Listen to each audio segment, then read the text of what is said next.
Mi nombre es Juan Herrera, soy ingeniero civil de la Universidad Nacional de Cajamarca, con estudios de posgrado en gestión de recursos hídricos por la Universidad de Piura. Trabajo en el área de hidrogeología mineraria en La Cocha, por lo tanto mi experiencia tiene que ver con temas ambientales y también con temas de gestión de recursos hídricos, así como temas hidrogeológicos, también temas geosintéticos relacionados a la minería. Dicto como profesor invitado por Yanacocha el curso de diseño con geosintéticos en la Universidad Nacional de Cajamarca, aproximadamente hace 6 años. Entonces, vamos a ver algunas aplicaciones en esta pequeña charla.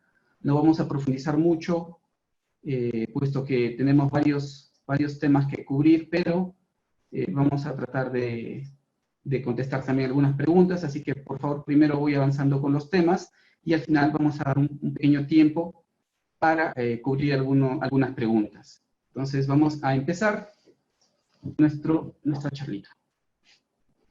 Este es el contenido que vamos a ver ahora, y estas son las principales aplicaciones. Hay muchas aplicaciones realmente donde uno puede aplicar geosintéticos, ¿no? Los geosintéticos, como a manera de introducción, pues son materiales de construcción. Para tenerlo simple, para tenerlo sencillo, pues son materiales de construcción.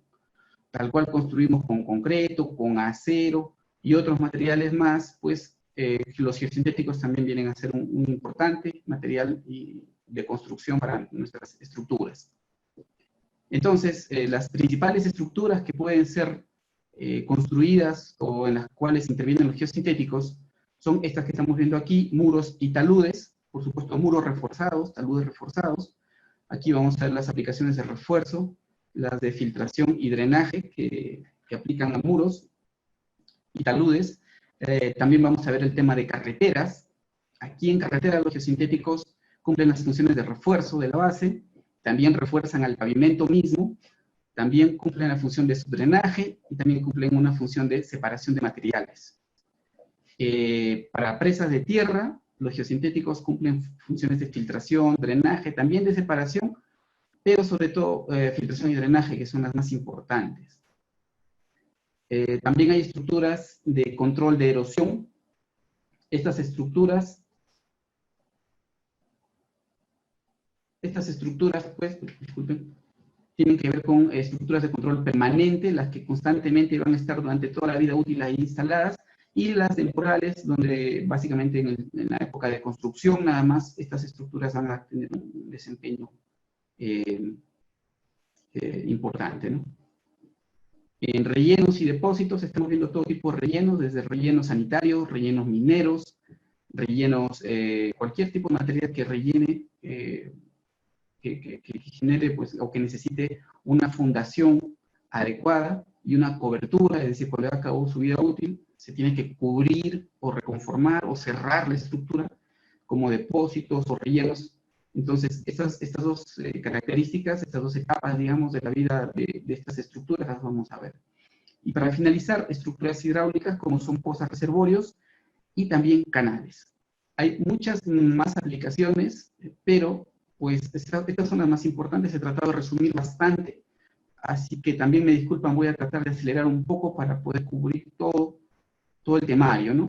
Aquí tenemos 6 temas, y tenemos 1 hora y media más o menos para cubrir estos 6 temas.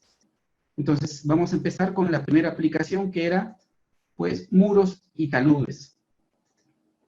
En muros y taludes, como conversamos, vamos a ver dos temas importantes, donde se aplican geosintéticos, como refuerzo y como filtración y drenaje.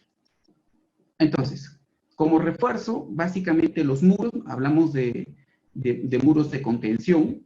Entonces, un muro de contención tradicional o típico, pues, está hecho de concreto armado, y puede ser vertical. Hay varios tipos, ¿no? En cantilever, bueno, muchos tipos. Y el tema de los muros es que refuerzan, contienen el suelo que está atrás de ellos, para básicamente aprovechar mejor el espacio, ¿no? Y tener una mejor distribución de esfuerzos también. Entonces, los muros con geosintéticos básicamente lo que hacen es reemplazar a los muros tradicionales, a los muros de contención tradicionales que muchos conocemos. La diferencia entre muros y taludes, porque hablamos de muros y taludes, también se habla de plataformas, pero la principal diferencia entre muros, los muros reforzados tienen un ángulo de inclinación beta mayor a 70 grados, y los taludes pues tienen un ángulo menor a 70 grados, mayor o igual a 70 muro, menor o igual a 70 talud. Entonces, esta es una división, una convención que se toma en la mayoría de las bibliografías, y cada uno pues tiene su metodología de diseño diferente, ¿no? Por eso se separa un poco el tema de muros y taludes. Los muros, hablando de la aplicación de refuerzo, pues se conforman de suelo mecánicamente estabilizado. En inglés, MC, son las siglas de suelo mecánicamente estabilizado. Entonces, ¿cuál es la idea de tener un muro con geosintéticos? Y se llama mecánicamente estabilizado porque el refuerzo mecánico son geosintéticos. Hay diversos tipos de geosintéticos, ahora vamos a ver algunos tipos de geosintéticos que sirven para diversas aplicaciones también. Entonces, la idea de tener un muro reforzado con suelo mecánicamente estabilizado, o sea, con suelo reforzado, con geosintético, pues es justamente eso, ¿no? Un suelo normal que puede ser un suelo en realidad un poco seleccionado, un geosintético intercalado en capas horizontales, y esto pues produce el suelo mecánicamente estabilizado, con siglas en inglés MSE. ¿Y cuál es la teoría? Pues que un suelo simple sometido a diferentes esfuerzos, su situación inicial se transforma en una situación final y se deforma, ¿no? Presenta deformaciones delta, por ejemplo aquí. Este es un suelo sin refuerzo, un suelo normal, se le aplica los esfuerzos alrededor y va a deformar de esta manera. Un suelo reforzado tiene dentro o en su interior un refuerzo de geosintético, ¿no? Un suelo mecánicamente estabilizado. Entonces, al aplicarle los mismos esfuerzos, la deformación va a ser menor. Esta es la ventaja que da la introducción de esfuerzos, o de refuerzos, perdón, dentro del suelo. Al tener un menor desplazamiento, también produce una mejor resistencia. Entonces, ¿cómo es que se construyen o se aplican pues, los muros de contención? Este es un muro de contención más o menos tradicional, pero hecho de albañilería, de estructuras individuales, tipo albañilería. Entonces, aquí tenemos un muro casi vertical, y detrás de este muro hay un material de drenaje, que es este material grueso que vemos aquí. Este material que vemos aquí, un material de drenaje, y aquí vemos pues su tubería de drenaje, ¿no? Y aquí tenemos una potencial línea de falla. Y detrás del muro está el suelo que queremos contener. Esto es un muro tradicional, puede ser a gravedad, puede ser como un muro de albañilería, de concreto armado, envoladizo, etcétera, etcétera, varios tipos. Entonces aquí las presiones laterales producidas por este suelo contenido o el suelo retenido son las que van a producir esfuerzos, van a intentar desestabilizar a este muro. Entonces este muro se diseña pues, para resistir las presiones de este suelo. También se puede tener un nivel freático aquí, y el muro también se podría diseñar para las presiones hidrostáticas o las presiones hidrodinámicas que produzca este nivel freático, ¿no?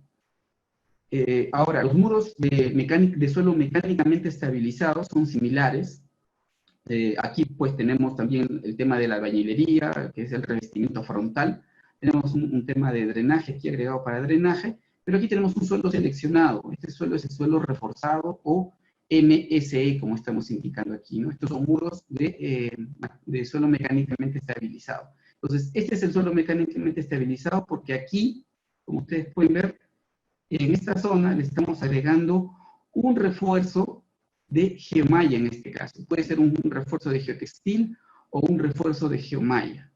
Y detrás del suelo ya reforzado viene el suelo contenido. El suelo que estaba aquí contenido es el mismo suelo que está aquí. Pero antes hemos colocado un suelo reforzado que interactúa con este refuerzo de los geosintéticos.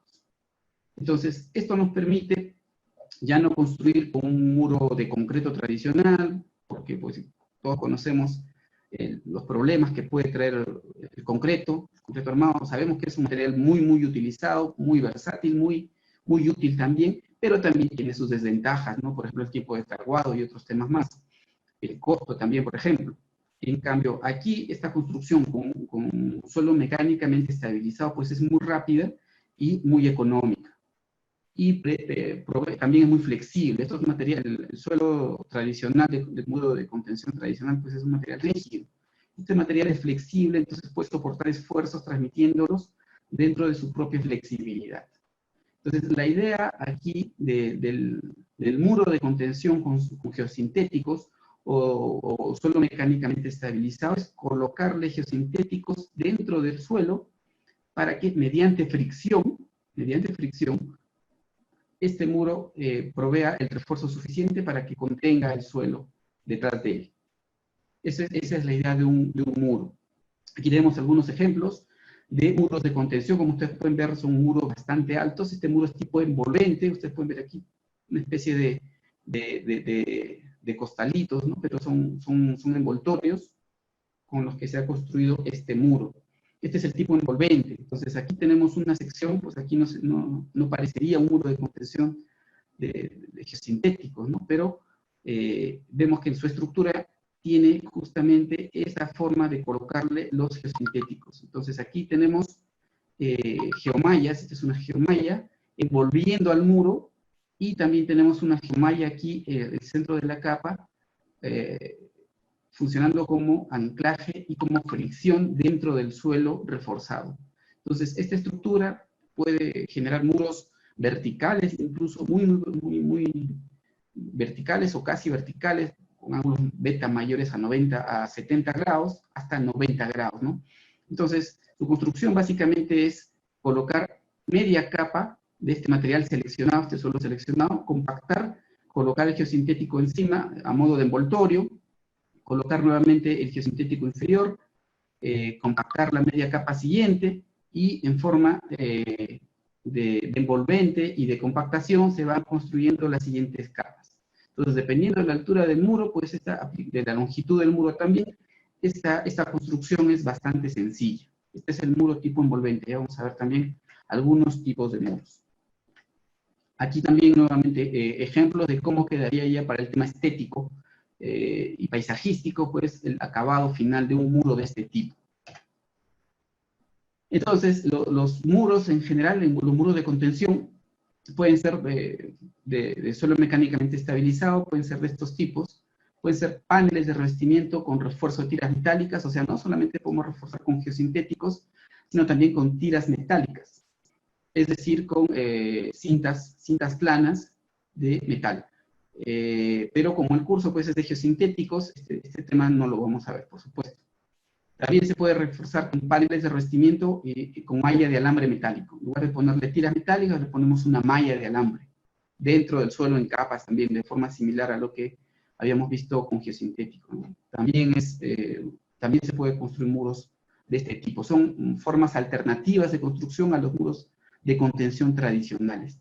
También se puede colocar paneles sólidos con anclajes de amarre, muros de gaviones también anclados con avión. Estos lo conoce, creo que son bastante comunes. En carreteras se pueden ver bastante gavión a los costados, en los taludes. Y finalmente muros reforzados con geotextil. Estos muros son generalmente de tipo envolvente, ¿no? Entonces, como habíamos visto aquí, se envuelve mediante la construcción de capas, paulatinamente, mientras uno va construyendo cada capa, pues se va envolviendo el geotextil. Y también están los muros reforzados con geomalla. Entonces, para este tipo ya estamos hablando de dos geosintéticos principales, el geotextil y la geomalla. Entonces, un geotextil es una tela que está hecha de fibras. Puede ser tejida o puede ser no tejida, ¿no? Ambas formas de fabricación, las tejidas y las no tejidas, proveen geotextiles, ¿no? Así se fabrican los geotextiles, el modo tejido y el modo no tejido, que tiene otras formas de unión, diferentes al tejido, pero igual es un geotextil. Entonces, eso es un geotextil. Básicamente, el geotextil es el geosintético más usado en el mundo, porque es el más versátil, como lo vamos a ver. Entonces, en este caso, para muros de contención, ya vemos que el geotextil nos sirve para reforzar el muro, para construir el muro. ¿no? Si es mecánicamente estabilizado, por supuesto.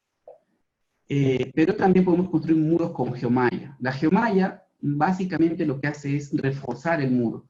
Aquí el geotextil, disculpen, el geotextil pues cumple con la función de reforzarlo al muro, pero también puede cumplir con funciones de drenaje, de filtración, de separación, más funciones.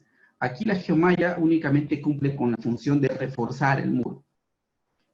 Y en realidad produce mejores refuerzos, mejores esfuerzos resistentes que el geotextil, dada su forma de construcción. Entonces, una geomalla para un muro pequeño, digamos, y que no tiene esfuerzos muy grandes, un geotextil es ideal. Para un muro más alto y con esfuerzos mayores, la geomalla es mejor que el geotextil, ¿no? Pero ambos se pueden utilizar.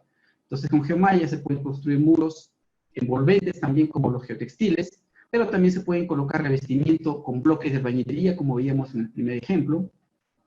También se pueden colocar paneles prefabricados a altura total, o sea, la altura del muro, a esa misma altura se fabrican su panel. También se pueden hacer paneles articulados, revestimientos de madera, paneles fabricados in situ también, revestimientos con gaviones o con mallas de alambre. Entonces, ahora vamos a ver algunos tipos de estos muros. Aquí tenemos el tipo envolvente. Entonces, como les explicaba, aquí tenemos una primera capa de geosintético. Lo que se hace aquí es colocar esta primera mitad de la capa y se compacta aquí sobre el primer geotextil, ¿no? Este es un geotextil aquí debajo y se deja aquí una pequeña longitud de traslape. Entonces luego se compacta esta parte del geosintético, esta parte de la mitad de la capa del muro, y luego esta partecita se introduce en la parte ya compactada y se completa de compactar el muro. Entonces esta longitud de anclaje ya quedó dentro de la mitad del muro, ¿no? Luego se coloca el siguiente geosintético, de la misma forma, se compacta media capa compactada, y luego esta partecita que quedaba se coloca encima y se compacta la siguiente media capa. Entonces ya tenemos hasta ahora 2 capas construidas. Y de esta forma se van construyendo los muros tipo envolvente. Estos muros se pueden fabricar o se pueden construir con geotextiles o con geomallas. Hay diferentes tipos de geotextiles también, como indicamos, están los tejidos, no tejidos, y diferentes otras clasificaciones. En geomallas también tenemos diferentes tipos de clasificaciones, las uniaxiales, las biaxiales, las triaxiales, dependiendo de la estructura que se vaya a construir. Aquí es ideal, por ejemplo, un geosintético tejido tipo cinta y una geomalla uniaxial o biaxial. También se puede colocar aquí en la parte frontal, en la parte del revestimiento, algún tipo de vegetación o algún tipo de protección para evitar el daño por el sol, el daño por cualquier acto de vandalismo, incluso una protección aquí a medios ambientales, medios humanos, ¿no? Entonces aquí un ejemplo de muro, vemos como aquí tiene, esta es una geomalla uniaxial, y se ha colocado después de fabricarse, pues un revestimiento vegetal, ¿no? Aquí tenemos un geotextil, también, como indicábamos, este geotextil se fabrica en capas. Aquí, por ejemplo, ya tenemos se ha compactado, aquí se ha compactado esta primera media capa, se ha colocado la longitud de traslape dentro de esta primera mitad y se ha completado ya la capa total, ¿no? Entonces queda esta longitud envuelta y pues, empotrada dentro de la capa de geosintético. Entonces, formas de construir muros del tipo envolvente. Aquí tenemos otro que es el tipo bloques de albañilería. Entonces aquí podemos ver que se van construyendo estos pequeños objetos de aquí, son bloques de albañilería, son unidades de albañilería, y dentro de a cierta longitud, ¿no? Una longitud S sub V, por ejemplo, a cierta longitud pues se van colocando horizontalmente los geosintéticos, que pueden ser en este caso geomallas, pero también podrían ser geotextiles. Y aquí, en esta parte, se van anclando adecuadamente a las unidades de albañilería. Entonces aquí no se envuelven, sino se anclan, ¿no? de una forma adecuada. Aquí vemos también el detalle con una geomalla, esta es una geomalla, y hay una longitud de capa, un espaciamiento de capas. En este caso, cada 3 unidades de albañilería, se van colocando las geomallas. Aquí también vemos que en amarillo, en esta zona de aquí, se está colocando una capa de drenaje. En muros mecánicamente estabilizados, se recomienda no tener niveles freáticos. Y el nivel freático tiene que ser drenado. Entonces, esta capa que está aquí, justamente tiene la misión de sacar el agua y de conducirla a un mejor lugar, un lugar adecuado. Y no tener niveles freáticos haciendo presión, pueden hacer presión de esta manera, ¿no? Una presión sobre el muro, es una presión que no está en el diseño. Y luego aquí se tiene, en esta parte, el suelo reforzado, propiamente dicho, reforzado porque tiene dentro la geomalla, y la geomalla produce una fricción y una trabazón mecánica con el suelo. Entonces aquí evita que el suelo que está atrás, ya este suelo es el suelo retenido o el suelo contenido, evita que este suelo empuje y desestabilice al muro, ¿no? Entonces este mismo suelo que está aquí reforzado es el que provee la resistencia necesaria y la transmite a los geosintéticos, y los geosintéticos, mediante fricción y el efecto de trabazón mecánica en este caso, generan una resistencia, ¿no? Aquí también vemos un detalle de la construcción de los muros con unidades de albañilería, su sistema de drenaje, su capa de gravita, y pues acá tenemos una construcción como una vía, ¿no? Un acceso. Aquí, por ejemplo, muros de albañilería también, unidades de albañilería, son muros de contención con geosintéticos dentro, ¿no? Dentro del muro hay geosintéticos, construidos de la manera que estamos indicando. Otro tipo de muros son con paneles prefabricados a altura total, como decíamos, ¿no? Entonces, se traen ya paneles diseñados desde la ingeniería, indica qué diseño van a tener, qué forma van a tener, y se colocan pues de esta manera.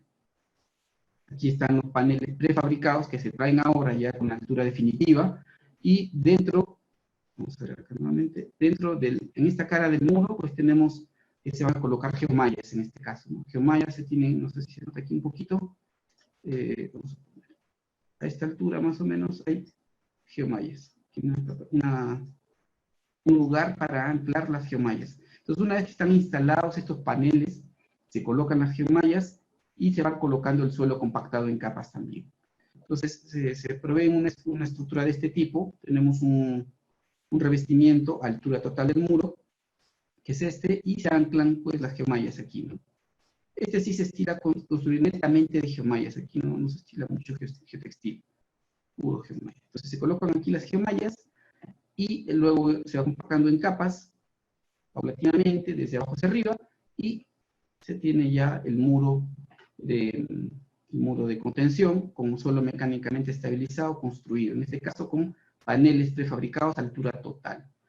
También hay paneles articulados o paneles no a altura total, sino de una altura menor, como vemos aquí, son bloques típicos, ¿no? de dimensiones típicas también, que se van intercalando de esta manera, y dentro de cada bloque se va a colocar pues el refuerzo interno de geosintéticos, que en este caso pueden ser geomallas también, ¿no? Aquí en amarillo se nota un poquito el suelo reforzado. Toda la longitud hasta donde llega la geomalla y se compacta el suelo, ese se llama suelo reforzado, ¿no? Suelo mecánicamente estabilizado. Y detrás ya viene el suelo contenido o el suelo retenido, que es el suelo original, que queremos justamente evitar que destruya el muro o desestabilice el muro. Y encima ya se pueden colocar pues camiones, cargas muertas, cargas vivas, etc., ¿no? Entonces, así que pueden quedar también los muros de contención. Estos son muros de contención con paneles prefabricados, pero no a altura total, sino de unas dimensiones típicas, y en su interior llevan refuerzo de geosintético, en este caso geomalla. ¿Y cuál es el método de diseño para este tipo de estructuras? Básicamente hay que analizar dos resistencias o dos enfoques, el enfoque interno o la estabilidad interna y la estabilidad externa. Entonces, la estabilidad interna nos asegura la resistencia del geosintético, es decir, que el geosintético no se rompa, no falle por resistencia interna, por su propia resistencia, ¿no? Y esto nos permite asegurar, o el objetivo de diseño aquí es el espaciamiento de las capas o el espesor de las capas. Si necesitamos mayor refuerzo porque hay mayor esfuerzos actuantes ahí, pues el espaciamiento es más pequeño, ¿no? A menor espaciamiento, mayor resistencia. Entonces, en la parte final, en la parte de abajo, por lo general es donde hay mayores esfuerzos. Entonces, en esta parte se acostumbra a colocar espaciamientos pequeños. Y en la parte, porque el esfuerzo se distribuye en forma más o menos triangular, ¿no? Al menos por el peso del suelo. Hay más esfuerzos, pero este esfuerzo da, digamos, la forma principal de la aplicación de esfuerzos aquí. Entonces, al ser triangular, la parte inicial pues, es cero el esfuerzo y la parte final es un esfuerzo máximo.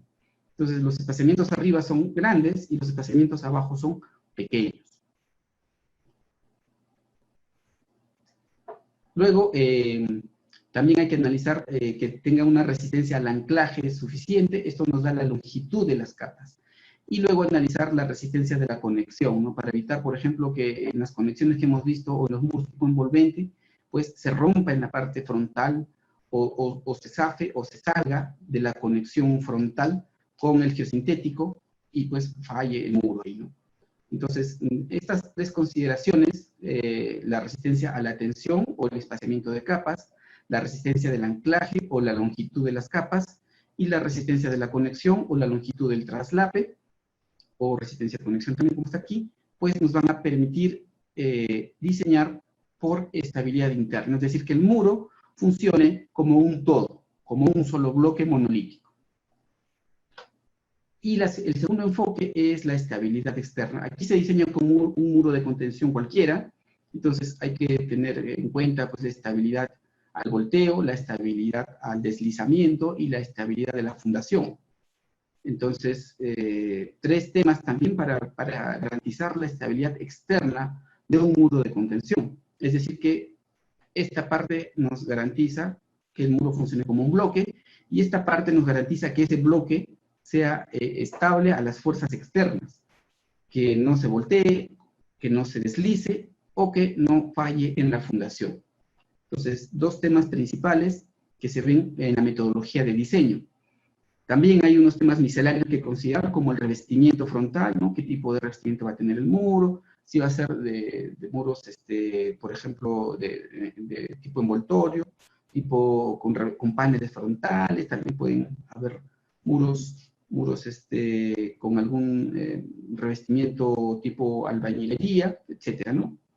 Importante aquí el drenaje, por supuesto. Los muros de este tipo no consideran que hay niveles freáticos, ¿no? Entonces este nivel freático hay que drenarlo, hay que sacarlo, no puede estar ejerciendo presión, porque si el drenaje no funciona y el muro no ha sido diseñado para tener cargas hidráulicas, pues entonces las cargas hidráulicas van a estar sobre las cargas de diseño, van a generar una desestabilización del muro, tanto interna como externamente.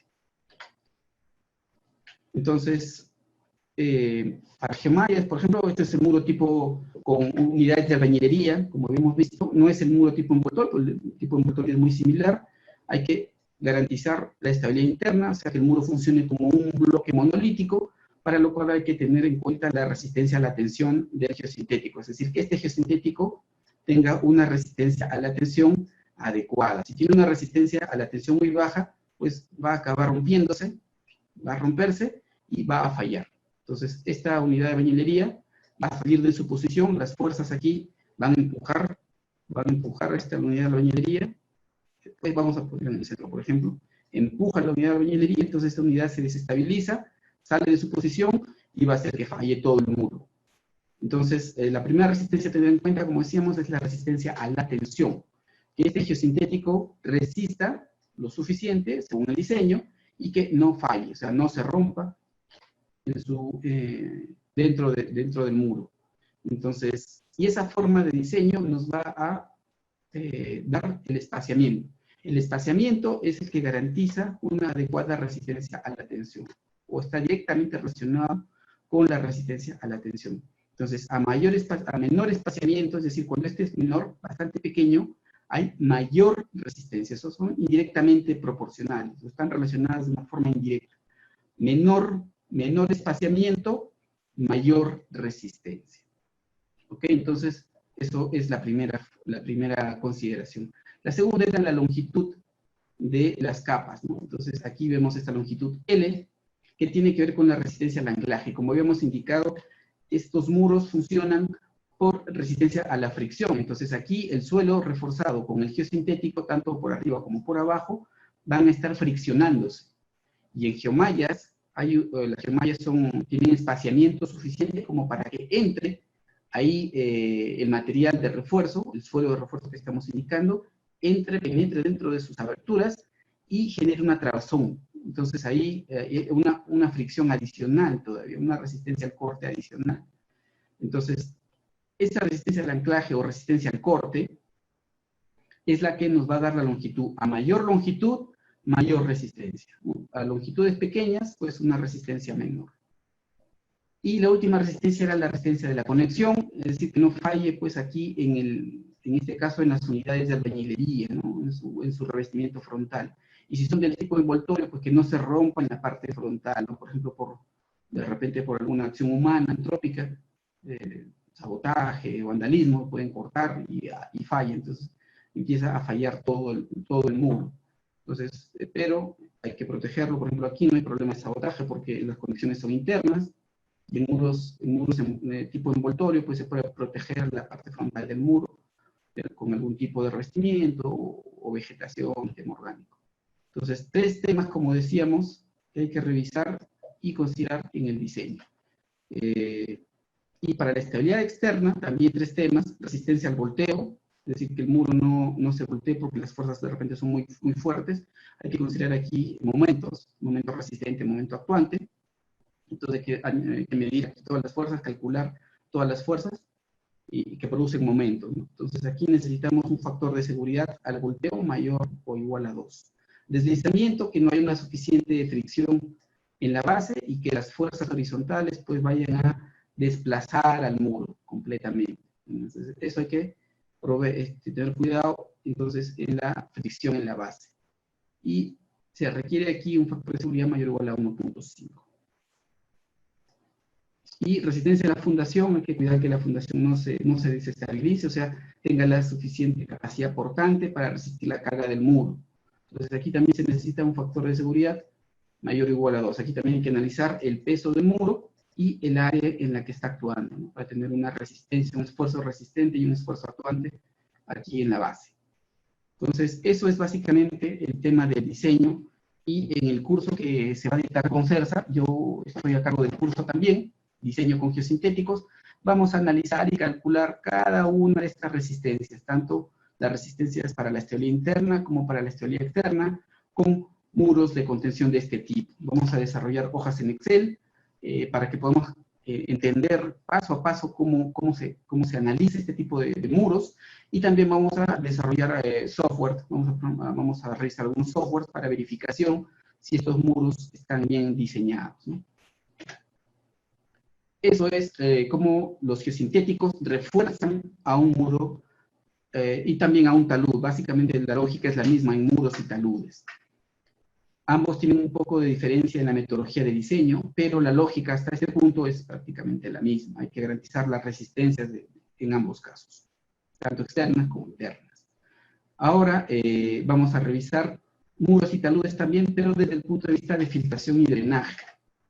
Como habíamos visto, los muros de contención de este tipo pues no deben soportar cargas hidráulicas. Entonces,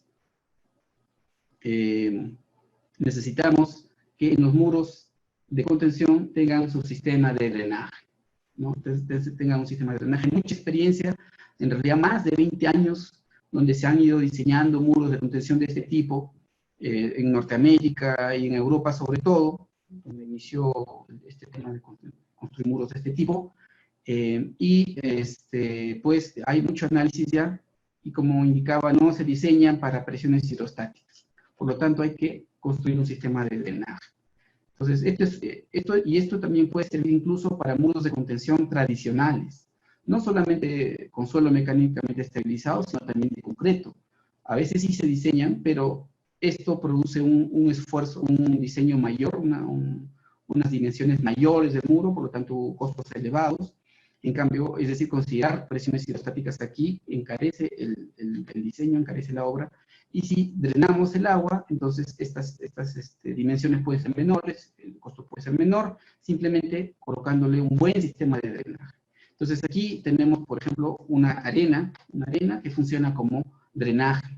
El agua va a llegar por aquí, va a pasar la arena va a salir y por aquí abajo ya está saliendo o drenando el agua. No hay problema, no llega a generar presiones en el muro. Entonces la arena aquí es el sistema de drenaje. Sin embargo, esta agua que está viniendo por aquí puede venir con partículas finas. Las partículas finas pueden entrar a la arena y colmatarla. Cuando la arena está colmatada, no va a permitir que el agua salga de esta manera. Entonces, al no permitir que está colmatada, prácticamente se ha impermeabilizado, entonces van a empezar a aparecer pues, las presiones hidrostáticas aquí en el muro. Entonces, aquí el geotextil funciona como filtro, es decir, va a evitar que las partículas finas entren dentro del drenaje, del sistema de drenaje, que es la arena, entren y lo colmaten. Entonces, garantiza que este sistema funcione adecuadamente. Y aquí el geotextil funciona como un filtro. Diferentes formas de trabajar con muros de contención y también sus geotextiles aquí detrás del muro para que funcionen como filtro y protección del sistema de drenaje. Aquí lo tenemos también incluso con gaviones. El gavión mismo aquí no tiene un sistema de drenaje porque pues su construcción misma tiene material granular, ¿no? Pero aquí el geotextil también funciona como filtro para evitar que las partículas finas se vayan acumulando dentro de los gaviones, y al acumularse dentro de los gaviones de partículas finas pues van a generar nivel freático o nivel de agua y presiones fuera del diseño. Entonces, y pues pueden hacer fallar. Entonces, el geotextil aquí garantiza que el material del avión funcione con un drenaje adecuado.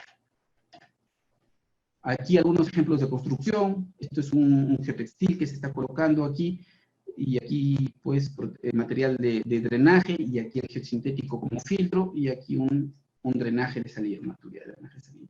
Y aquí otras imágenes de cómo están construyendo, cómo están colocando estos geosintéticos aquí para proveer sistemas de filtración. Entonces, esas aplicaciones son para muros y taludes, ¿no? Y vamos a ver el diseño en detalle y el cálculo de cada uno en el curso de diseño con geosintéticos. Para el tema de carreteras, vamos a analizar aquí cuatro temas importantes o principales, como son el refuerzo de la base, el refuerzo del pavimento, los subdrenajes de las carreteras y también el tema de separación de materiales. Hablando del refuerzo de la base, esto es una de las aplicaciones principales de los geosintéticos, y en realidad se coloca sobre todo en carreteras no pavimentadas, ¿sí? En carreteras afirmadas, la aplicación aquí de geosintéticos es ideal.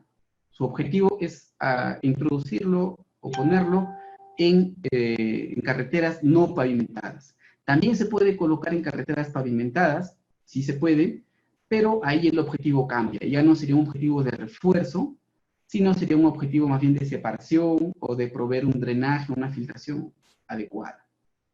Entonces aquí la idea es reducir, por ejemplo, los esfuerzos. Aquí estos esfuerzos en una carretera normal son bastante elevados en el centro del eje de la carga del vehículo, ¿no? En cambio aquí, el geosintético, aquí colocamos un geosintético, se coloca entre la subrasante o el terreno natural y la base. Ahí se coloca. En este caso puede colocarse geotextil o geomalla, ¿no? Hasta ahora hemos visto geotextiles, geomallas para muros también. En el tema de la filtración de los muros, el geosintético a seleccionar ahí es un geotextil. Ahí no hay otro geosintético que cumpla la función del filtro. Aquí tenemos el refuerzo de carreteras, de vías. sí tenemos dos geosintéticos, ¿no? Geotextiles y geomallas. Entonces, la idea es que introduzca esfuerzos resistentes adicionales a la subrasante, y la distribución de esfuerzos sea un poco más suave, de tal forma que la subrasante los pueda resistir de una mejor forma. ¿Y dónde están los otros esfuerzos? Pues los está resistiendo el mismo geosintético, y también los está redistribuyendo de una mejor forma. Entonces, de esta manera, la introducción de geosintéticos mejora digamos, la resistencia del pavimento, perdón, de la carretera. En este caso podemos usar por lo menos geomallas biaxiales o geomallas triaxiales, que son las que tenemos aquí, ¿no? Las geomallas triaxiales sirven cuando no se conoce la dirección del esfuerzo. Y aquí la dirección del esfuerzo pues, puede venir en cualquier lado, se distribuye así de esta manera, ¿no? Una manera esférica, digamos, semisférica. Entonces puede estar en cualquier lado, en cualquier dirección el esfuerzo. Entonces aquí lo ideal es una geomalla triaxial. O también un geotextil. El geotextil tiene esfuerzos resistentes en varios sentidos, en varias direcciones. Entonces la idea es, como indicaba, colocarla entre la base, colocar el geosintético entre la base y la subrasante.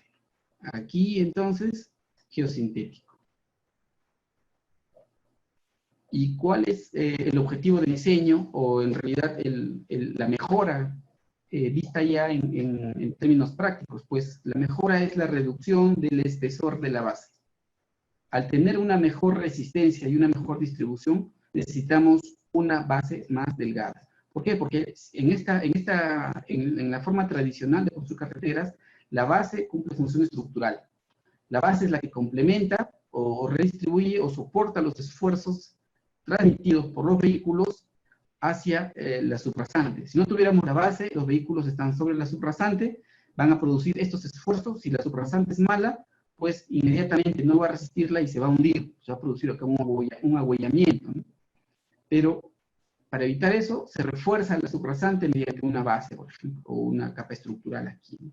Pero suele tener un espesor relativamente elevado, unos cuantos centímetros, o decenas de centímetros, quizás 30, 40 centímetros. Aquí entonces el objetivo es introducirle el geosintético y reducir el espesor de la base.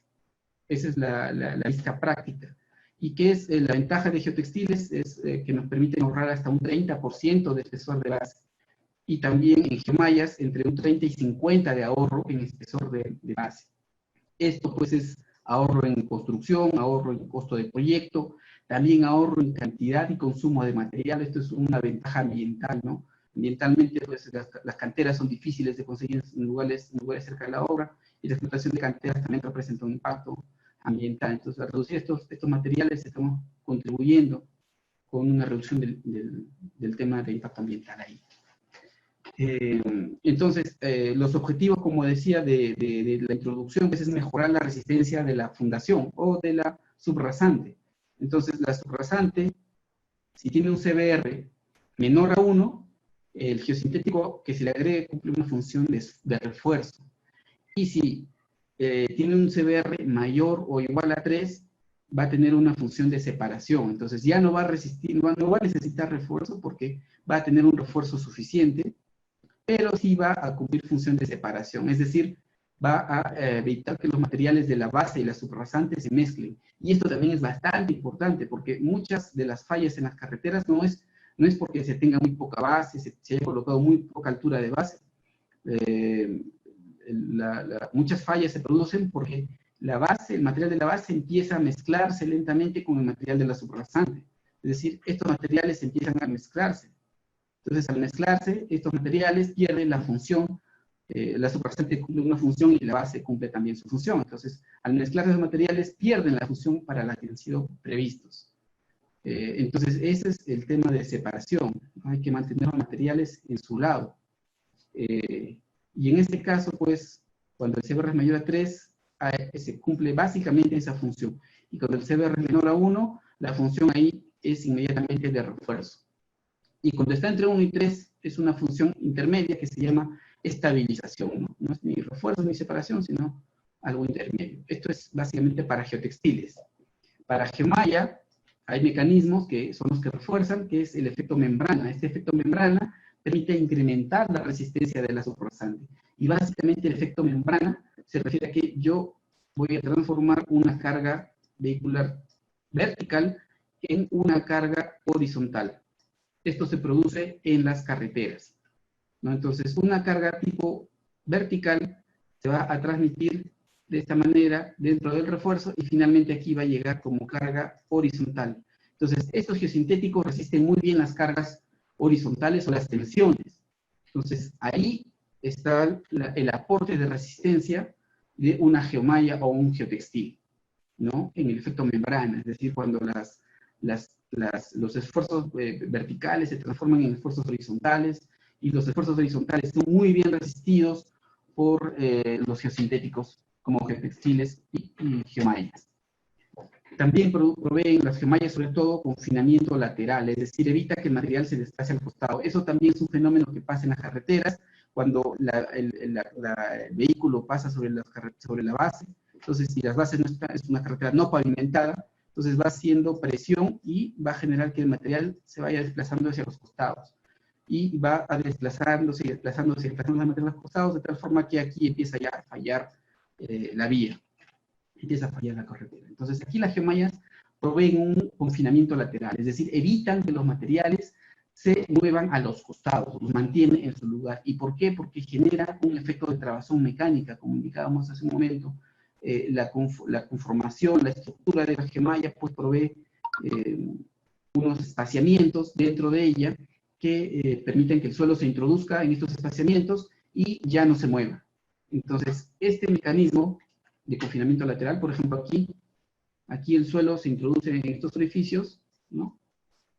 Varias partículas de roca, agregados, suelo, y entre ellas se quedan en su lugar y hacen una trabazón, como indica el nombre, ya no se desplazan, ya no se mueven, ¿no? Que es justamente el último efecto que veíamos. Aquí algunos ejemplos también, carretera, por ejemplo, en Quirocoto La Granja, aquí colocándole antes de la base y encima de la subrasante conformada, aquí hubo una geomalla, ¿no? Esta es una geomalla biaxial, pero también produce trabazón mecánica y también provee un refuerzo estructural adecuado, un refuerzo horizontal. Aquí un Girón Chantamayo y Cajamarca, por ejemplo. También aquí estamos trabajando con dos geosintéticos, una geomalla y un geotextil. La geomalla pues provee el refuerzo mecánico. La geomalla acá es una triaxial, y como veíamos, y si este agregado es adecuado, va a introducirse dentro de los espacios de esta geomalla y se va a trabar, ¿no? Ahí se va a bloquear.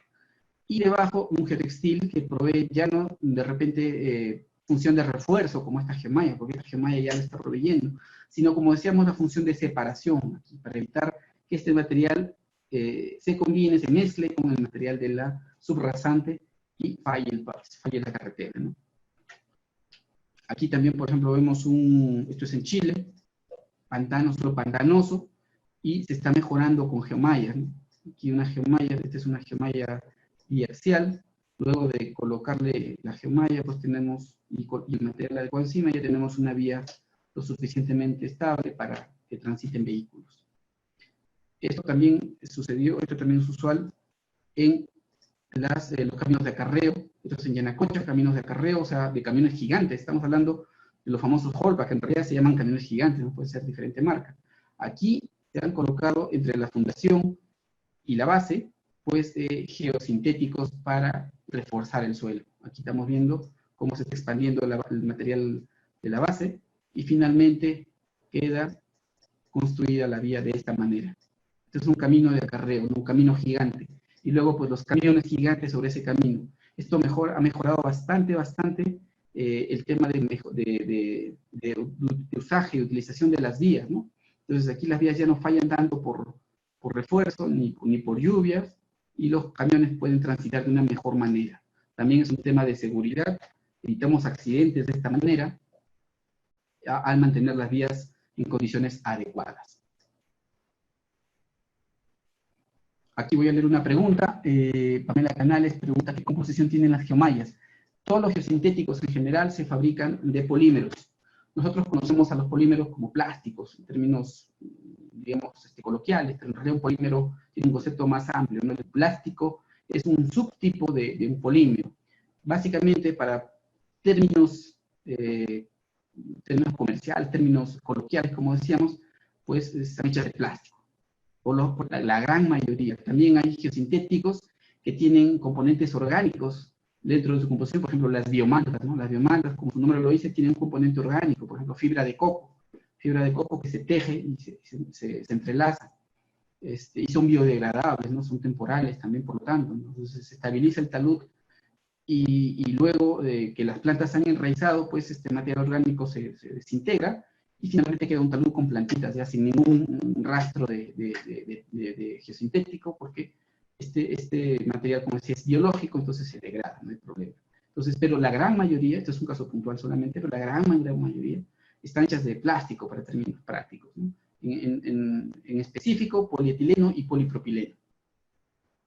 El 90% más o menos de los sintéticos están hechos de polipropileno o polietileno, entre los dos. Y hay otro porcentaje que puede estar hecho de nylon o de, bueno, hay diferentes materiales más, pero como digo, los comunes son esos, ¿no?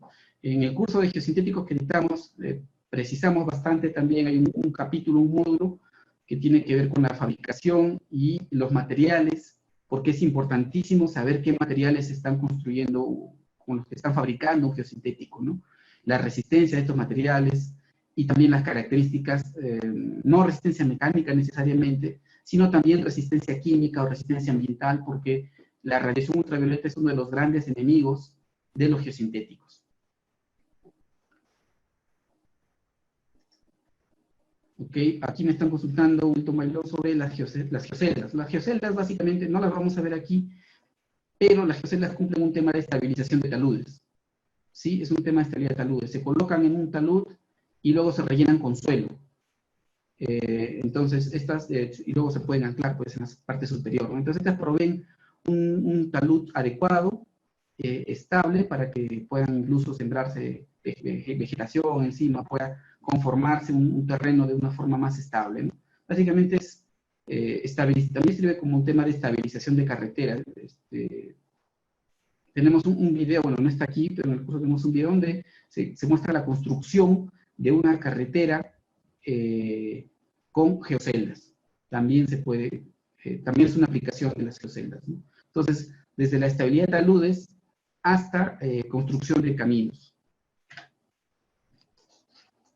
Gracias por las preguntas. Entonces, aquí, como decíamos, el método de diseño para carreteras con geosintéticos tiene la siguiente lógica, ¿no? Hay que calcular primero el espesor o la cantidad, vamos a tomarlo como sinónimo, la cantidad de material que es sinónimo del espesor de la vía, de la carretera, ¿no? Entonces, esta básicamente es la grava, ¿no? La grava, el material granular que se coloca de base. Primero se calcula sin geosintético, tal cual va a fabricarse sin ningún refuerzo de geomallas ni de geotextil. Una carretera normal, base nada más. Aquí, como estamos diciendo, pues se aplica por lo general a carreteras afirmadas, no le colocamos aquí pavimento todavía. Entonces, porque el pavimento tiene otro enfoque. Aquí el objetivo de diseño es más para carreteras no pavimentadas. Entonces, el espesor se calcula como una carretera normal y luego se calcula el espesor ya como un refuerzo de geosintético. Entonces, el refuerzo de geosintético reduce el espesor de la base. Entonces, luego comparamos el ahorro de espesores. Como decíamos, el ahorro de espesores puede llegar al 30 hasta el 50% incluso, dependiendo del geosintético que le coloquemos. Entonces, y luego se hace un costo análisis, costo-beneficio, ¿no? Si este espesor ahorrado, que hay un delta de espesor, este espesor ahorrado, pues representa un ahorro económico también. Este ahorro económico paga o no este geosintético. ¿Conviene o no conviene económicamente poner un geosintético? Porque el geosintético cuesta también, por supuesto, ¿no? Tiene su costo. Es más costoso que un metro cúbico de agregado de repente, pero a la larga, con el ahorro puede tener, o en toda la carretera puede representar un ahorro, que por lo general es así. Por lo general sí representa un ahorro. Compensa el espesor de la base y también compensa el mantenimiento a largo plazo. Entonces tiene que enfocarse pues el problema desde todo el punto de vista, ¿no? Toda la duración de la vida útil. No solamente la parte constructiva, sino también la parte de mantenimiento y la parte de recapeo. Acá no estamos hablando de pavimentos, pero en pavimentos, por ejemplo, recapeo o mejoramiento de estas vías. Entonces, de repente sin refuerzo, pues esta vía me puede durar, no sé, 10 años sin mejoramiento. Entonces, el sector adecuado del Estado, de las municipalidades, pues de repente en su presupuesto incluye cada 10 años o cada 5 años un mejoramiento de la carretera, de la vía. Pero colocándole el refuerzo, de repente ese mejoramiento ya no se hace cada 10 años, cada 5 años, sino se hace cada 15 años. Entonces, eso también representa un ahorro durante la operación misma de la carretera, ¿no? Durante su vida útil. También hay que considerar este costo para analizar si conviene o no conviene colocar un geosintético de refuerzo aquí. Entonces, hay métodos de diseño, como son el método de fabricantes, el método analítico y el método de laboratorio. Todos estos métodos se basan en lo mismo, ¿no? Tiene el mismo principio, reducir el espesor para ver cuánto se ahorra, ¿no? Lo que aquí varía, pues, el cálculo del espesor, ¿no? En el curso de geosintéticos vamos a diseñar con el método de Giraud y Hahn, método de diseño. También vamos a hacer una hoja Excel, aunque también hay software, pero una hoja Excel sencilla para ver cómo se calcula la reducción de espesores en las carreteras no pavimentadas. Y ahora el refuerzo de pavimentos. ¿También se puede dar refuerzo en pavimentos? Sí, también se puede colocar. Entonces, en esto hay muchas investigaciones en curso. Sin embargo, ya se puede asegurar que hay mejoras en cuanto al concreto, sobre todo en el fenómeno llamado reflection cracking o reflejo del agrietamiento. Aquí estamos viendo una construcción, ¿no? de un pavimento. Este es un pavimento asfáltico y aquí debajo vemos una geomalla. Esta es una geomalla especial. Esta es una geomalla que se llama tejida recubierta. Este es tejido de nylon, con nylon, o también puede dejarse incluso con hilo de fibra de vidrio, y se ha recubierto con un material asfáltico o una emulsión asfáltica o polimérica, de tal forma que asegure una adecuada adhesión con el pavimento, ¿no? Porque si le colocamos aquí una geomalla de las triaxiales o biaxiales que hemos visto en otras aplicaciones, pues no va a tener una adecuada adherencia. Entonces aquí hay que tener en cuenta también que hay varios tipos de geomallas. Cada una tiene sus aplicaciones, ¿no? En el curso detallamos y vemos qué aplicaciones pueden desempeñar cada tipo de geosintético en particular. Y el fenómeno de reflection cracking se da sobre todo en el recapeo. Aquí el geosintético, cuando el pavimento es nuevo, lo que hace es que retarda la generación de fallas o de grietas. Sabemos que las grietas son uno de los enemigos fundamentales de los pavimentos, porque por ahí empieza a generar problemas de agua, problemas de crecimiento aquí de la grieta misma, y pues van a fallar este pavimento, ¿no? Entonces, de ingreso de agua, por supuesto, aquí lo de la estructura del pavimento. Entonces, en pavimentos nuevos, esta generación de grietas, pues se reduce el tiempo, ¿no? Ya no se generan en el tiempo previsto, sino demoran más en generarse. Eso mejora la durabilidad de un pavimento nuevo. Y cuando se recapea o se repavimenta, lo que hacemos es colocar un pavimento nuevo sobre un pavimento viejo, ¿no? Bueno, se le da un tratamiento a este pavimento viejo, se lo limpia, se le pone una capita acá, pero al final lo que se ha demostrado es que esta grieta prácticamente en muy corto plazo se refleja en la parte superficial del nuevo pavimento. Entonces, hay por eso se llama reflection cracking o el reflejo de la grieta. Entonces, esta grieta continúa en el nuevo pavimento rápidamente. Colocándole entonces aquí un geosintético, aquí justamente entre el pavimento nuevo y el pavimento viejo, en el tema de recapeos, se coloca un geosintético, que puede ser una geomalla, un geotextil, y reduce también el tiempo de generación de este fenómeno llamado reflection crack. ¿Sí? Entonces, estas fallitas que aparecen por aquí, pues con este geosintético ya no se replican en el nuevo pavimento, ¿no? O al menos su tiempo pues se reduce, si no es que a la mitad y más. Eso también el cálculo es sencillo y lo vamos a ver durante el curso. Algunos ejemplos de construcción de carreteras. Aquí estamos viendo una carretera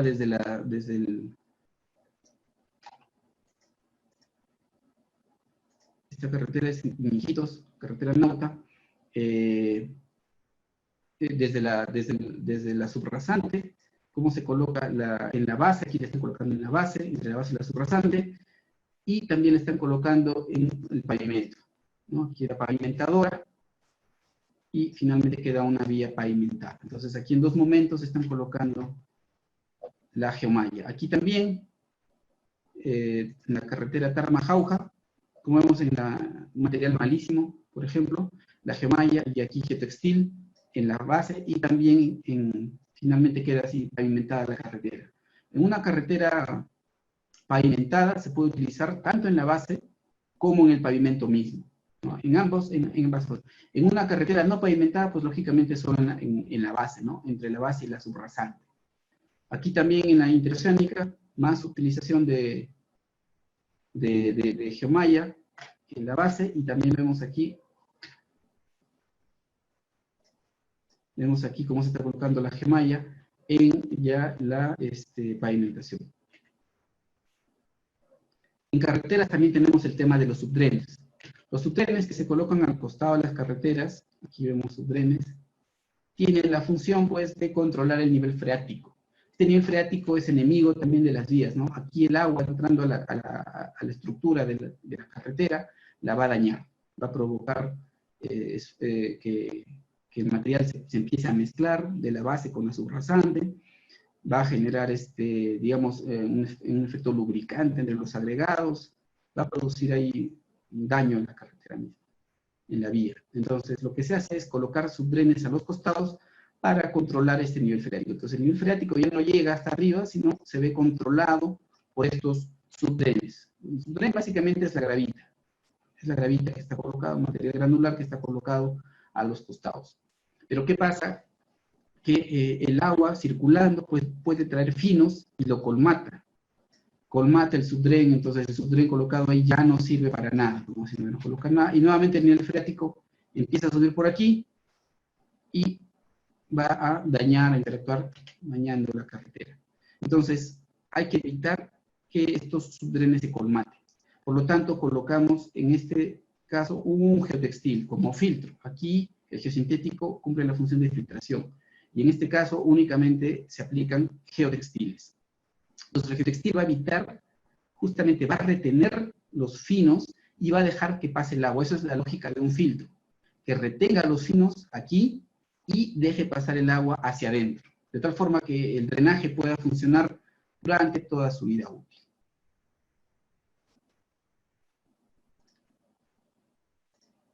Ok. Entonces, reemplazan a este tipo de tradicionales de pavimentos, donde el agua pues tiene que ser drenada de alguna manera. Aquí tenemos un subdrenaje, ¿no? Un subdrenaje de un pavimentito de una carretera, y hay que proteger este subdrenaje para que no se colmate. Si se colmata, pues nos va a dañar, los niveles freáticos no van a poder drenarse adecuadamente, van a empezar a subir, y vamos a tener problemas con la carretera. Y aquí la instalación de un subdren, ¿no? Acá en este caso le podemos colocar una tubería perforada, con su grava chancada, su piedra alrededor, y su geotextil como filtro para proteger que esa piedra chancada pues no se colmate y siga funcionando bien. Entonces, esa es la lógica de un filtro. También puede funcionar como dren francés en cualquier estructura que necesite control de niveles freáticos. Por ejemplo, hay muchas edificaciones que tienen problemas de nivel freático. Entonces, una forma de controlar el problema es con estos subdrenes. Una consulta, Franz Araujo, dice, ¿hay algún traslape mínimo para el uso de geosintéticos en carreteras? Sí, también en el curso tenemos el último módulo es de instalación, donde damos los traslapes mínimos, ¿no? Aquí en geotextiles el traslape puede ser de unos 30 centímetros más o menos, pero cada geosintético, dependiendo de la aplicación y dependiendo del método de unión que se les haga, puede tener otros traslapes, ¿no? Pues el traslape puede ser menor. En geomembranas, por ejemplo, puede ser un traslape de 15 a 10 centímetros, dependiendo de la máquina soldadora. Aquí solo se acostumbra a traslapar los geosintéticos, no se acostumbra unirlos de otra forma, salvo una pequeña unión térmica de repente, pero no se acostumbra, por ejemplo, a coserlos. Los geotextiles, una unión estructural es justamente el cosido con máquinas máquinas de costura especiales, ¿no? Unas máquinas de coser especiales de campo. Pero y aquí en traslape siempre se estima unos 30 centímetros como mínimo. Ok, aquí Julio Bonilla nos pregunta cómo funciona un tren francés. La lógica del tren francés es la misma que estamos viendo aquí. Tenemos, por ejemplo, aquí una edificación. Ya no tenemos un pavimento ni una carretera, sino tenemos aquí una edificación, por decir algo. Y esta edificación está en ladera, de repente como, en esta ladera, vamos a ponerlo de otra forma. Vamos a poner que vemos una construcción aquí. Hemos cortado el terreno por acá y tenemos una edificación en este lado. Entonces, esta zona se ha cortado, por supuesto. Pero esta zona no se ha cortado y sigue en contacto aquí con el talud. Entonces, este talud puede tener niveles freáticos que van entrando, humedeciendo. Esto puede ser en obras superficiales, pero también puede darse a nivel del cimiento. El cimiento, entonces, puede tener niveles freáticos. Entonces, ahí se pueden colocar drenes franceses de este tipo. El dren francés es este que estamos viendo aquí, ¿no? Que es una piedra chancada.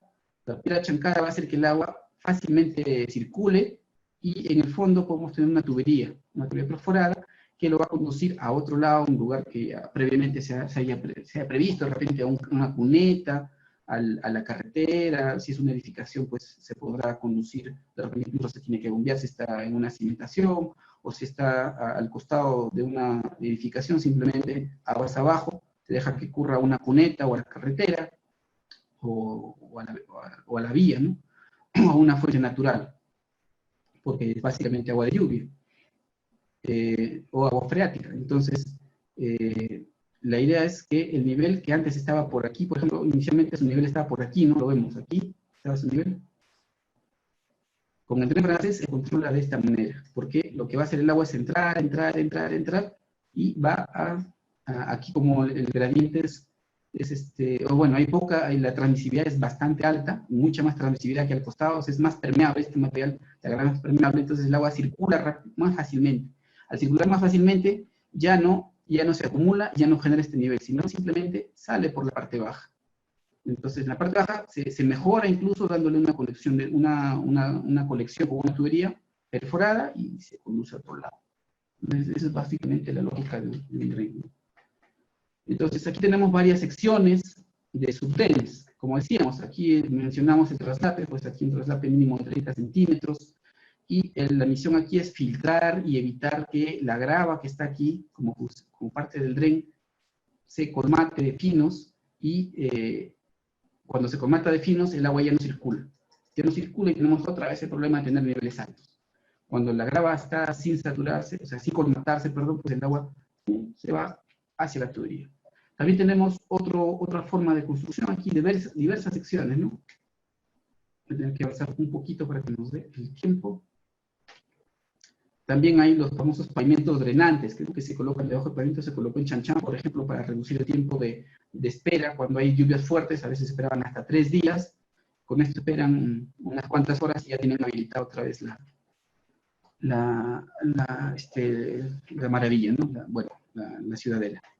Aquí también, en otro tema de carreteras, es la separación de los materiales. Como habíamos visto, si no se separan los materiales, pues los materiales de la base se mezclan con los materiales de la subrasante y pierden cada uno su función, por lo tanto empieza a fallar el pavimento. Entonces, un geosintético, sobre todo un geotextil aquí, cumple la función de separación. El geotextil es el único que cumple la función de separación.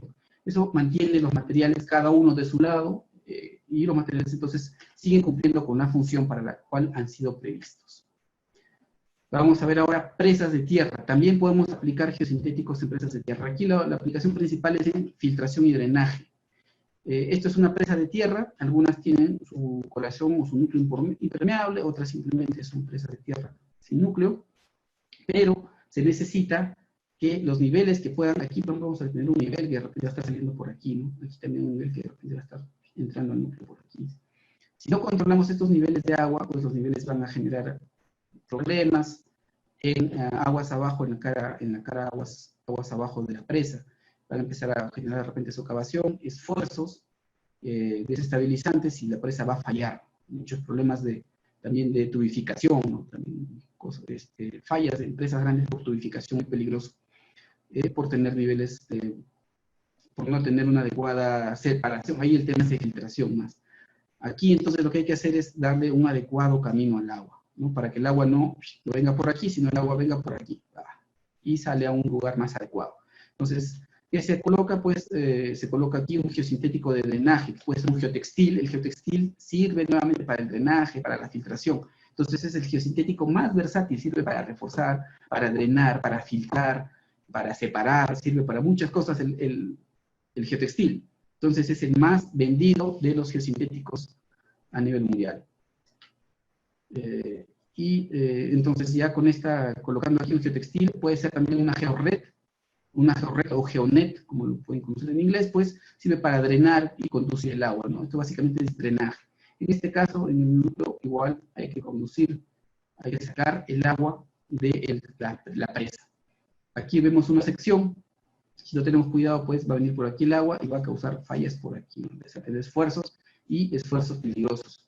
Entonces, este sistema ya hace que el agua venga por aquí, está saliendo en forma adecuada y controlada. Todos estos sistemitas, estos diseños, justamente se calculan con algunas propiedades que vamos a ver también en el curso de geosintéticos. También tenemos aplicación en estructuras de control de erosión, y aquí hay dos tipos, las permanentes y las temporales. Las permanentes son las que veíamos también en las presas.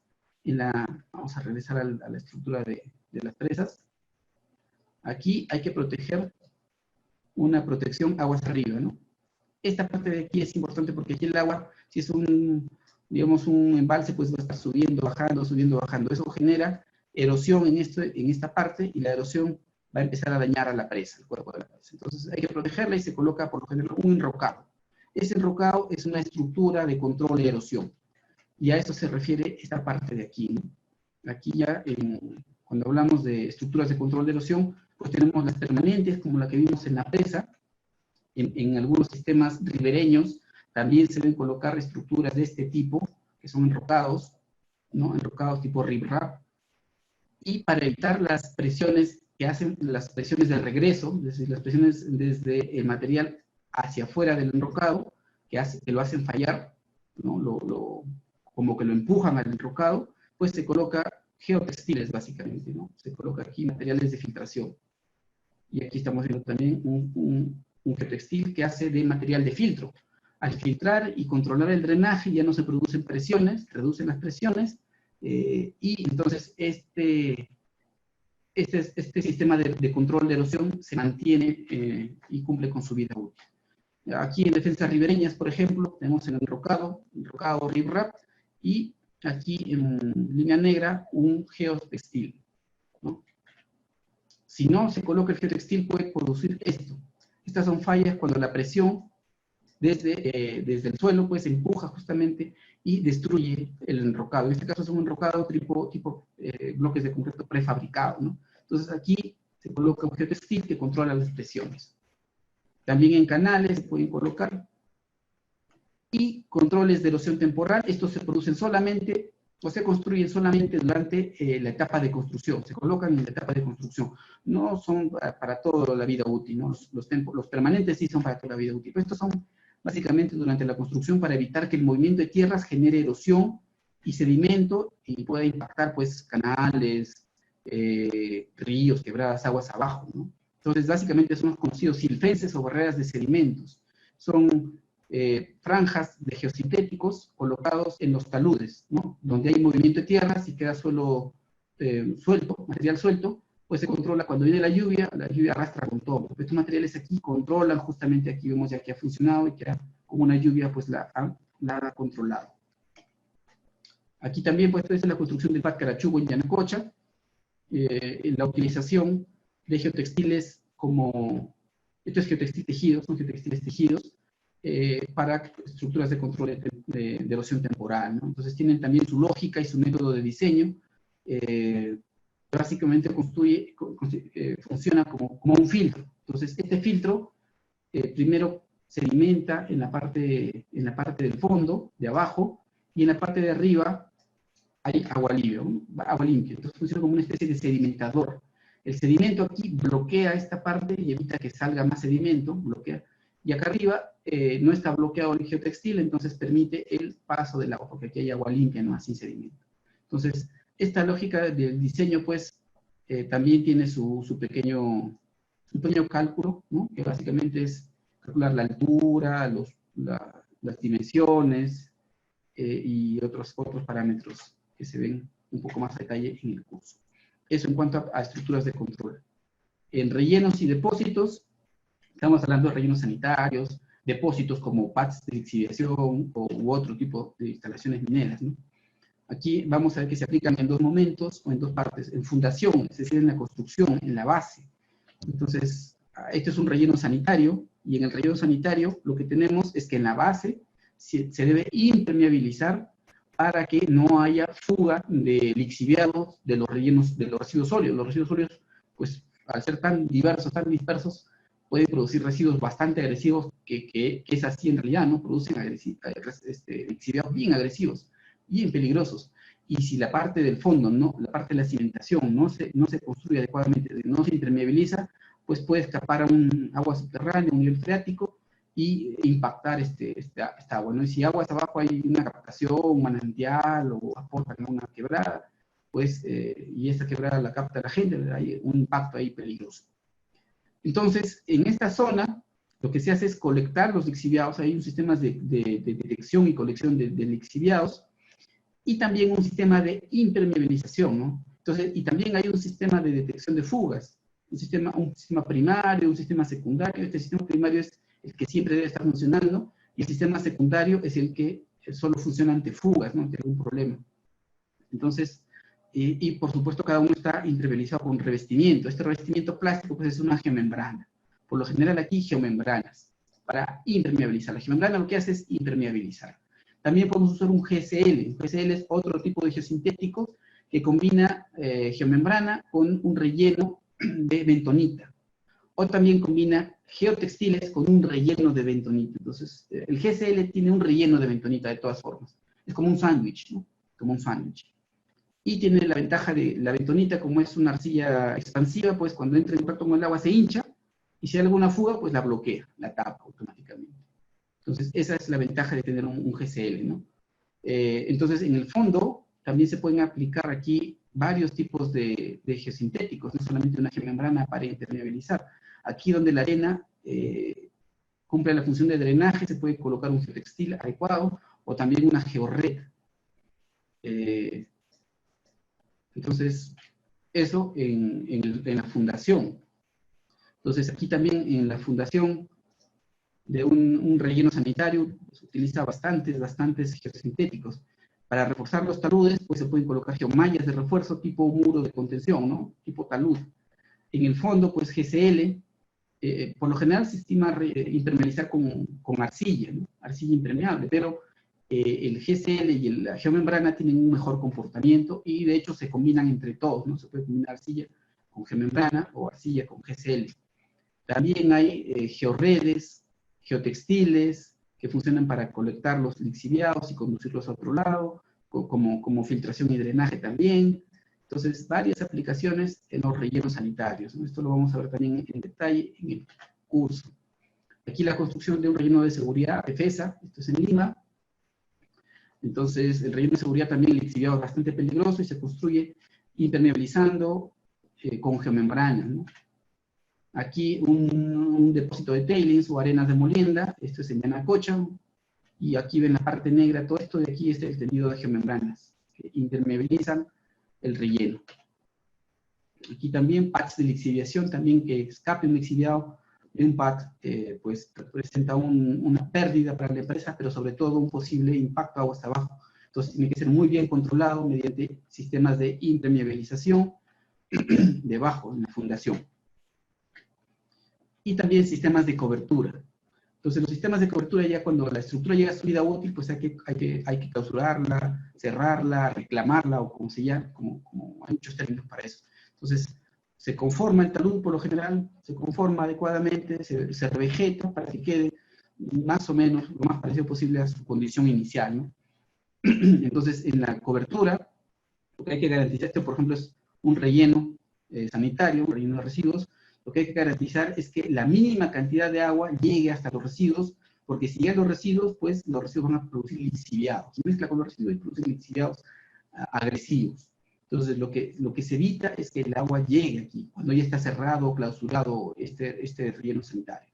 Entonces, hay que impermeabilizarlo, ¿no? Porque aquí puede caer agua de lluvia, sobre todo. El agua de lluvia es la que va a llegar al fondo. Entonces, aquí lo impermeabilizamos, en este caso, con una geomembrana.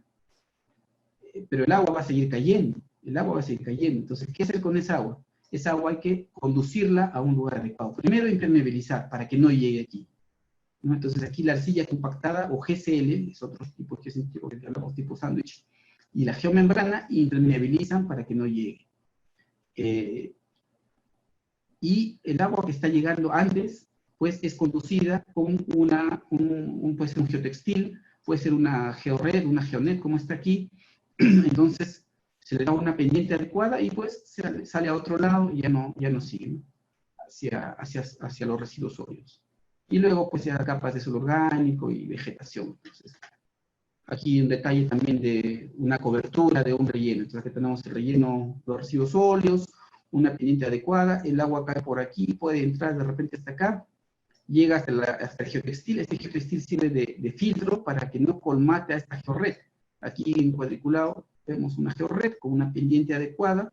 Entonces la georred está protegida por el geotextil para que no intruya este material, no se meta este material, ¿no? Porque esta georred es muy abierta.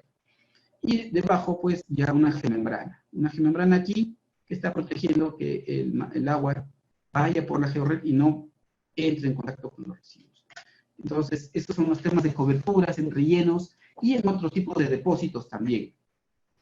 Y para finalizar, las estructuras hidráulicas que tienen que ver con agua, ¿no? Vamos a ver aquí pozas y reservorios y canales. En pozas y reservorios, por ejemplo, aquí tenemos una poza, y esta es una poza de relaves. Puede ser también una poza de agua de lixiviación, una poza de operación minera, ¿no? O una poza de lixiviación de un relleno sanitario, por ejemplo. Los lixiviados en los rellenos, como veíamos, son agresivos, entonces hay que conducirlos a un lugar adecuado y darles un tratamiento adecuado también. Entonces, esto puede ser una poza de lixiviados, y aquí lo que se colecta, se hace es colocar aquí un geotextil, una georred y una geomembrana, ¿no? Entonces, el geotextil aquí funciona como filtro, la georred lo que hace es conducir el agua para drenaje. Entonces la georred es un sistema de drenaje, y la geotextil aquí en negrito, pues, la geomembrana o GCL impermeabiliza y evita que salga hacia más abajo. Entonces estas tuberías conducen el lixiviado que pueda estar producido aquí, conduce el lixiviado hacia una mejor ubicación, hacia un destino de tratamiento, por ejemplo. Entonces aquí también construcción de sistemas de lixiviados con detección de fugas. Aquí también una presa de relaves, construida también con sistemas de impermeabilización. Esto es una poza chino en Yanacocha, también con su geotextil, como se ve aquí, este es un geotextil, y encima su geomembrana, ¿no? Entonces, por lo general, también los geosintéticos trabajan en conjunto, mejoran sus propiedades cuando trabajan juntos. En canales también se puede impermeabilizar, en canales grandes sobre todo se puede colocar pues, geomembranas, geotextiles para evitar la pérdida de agua, y también se pueden combinar incluso con capas de concreto, ¿no? Entonces, dado el tiempo, vamos a contestar una pregunta más que dice aquí Yusef Valenzuela: ¿los materiales arcillosos pueden impermeabilizar al geosintético cuando este protege a los drenajes? El material arcilloso lo que hace es impermeabilizar cualquier reservorio o cualquier relleno, por ejemplo, en la base, que necesite evitar que el agua entre en contacto con los niveles freáticos. Ahí se acostumbra a colocar cuando materiales arcillosos, ¿no? Es decir, cuando necesitemos que el agua esté contenida, no haya ni fugas ni pérdidas de agua, ¿no? Porque el material puede ser un agua potable o un agua para irrigación, y si hay fuga, pues esa agua se pierde, no funciona, no funciona este reservorio, por ejemplo, porque hay una fuga, ¿no? Entonces, a perder el agua, y necesitamos que almacenarla, guardarla por algún motivo, entonces se pierde. y el otro lado es que sea un lixiviado peligroso. Entonces, al perderse al fugar, puede impactar al medio ambiente. Entonces, sea lixiviado peligroso o sea un agua que podemos utilizar, necesitamos evitar que se pierda, evitar que fugue. Entonces, ahí es donde se puede colocar materiales arcillosos. Aquí, como hablábamos del GCL, entiendo que la pregunta va un poco por ese lado. El GCL lo que hace es mejorar el comportamiento de un material ya, de un geosintético impermeable, como puede ser la geomembrana misma, ¿no? Entonces el GCL la arcilla, que es la bentonita, es una arcilla bentonítica, se coloca entre dos capas de geomembrana, por ejemplo, y eso viene así de fábrica. De fábrica vienen paneles de GCL o rollos de GCL, y la bentonita está en el centro de las geomembranas. Esto mejora notablemente el comportamiento de una geomembrana. Es decir, una geomembrana puede ser impermeable, prácticamente impermeable, porque nada es impermeable realmente, pero puede ser para términos prácticos impermeable, pero puede tener una fuga, una pequeña fisura que se puede haber producido. ¿Qué pasa con esta fisura? ¿Qué pasa cuando hay una fisura en una geomembrana? No hay forma de parcharla, no hay forma hay que vaciar el reservorio, o sacar el del relleno, que es complicadísimo, y parchar la geomembrana. Entonces eso es en algunas obras impensable. Entonces, ¿qué hay que hacer ahí?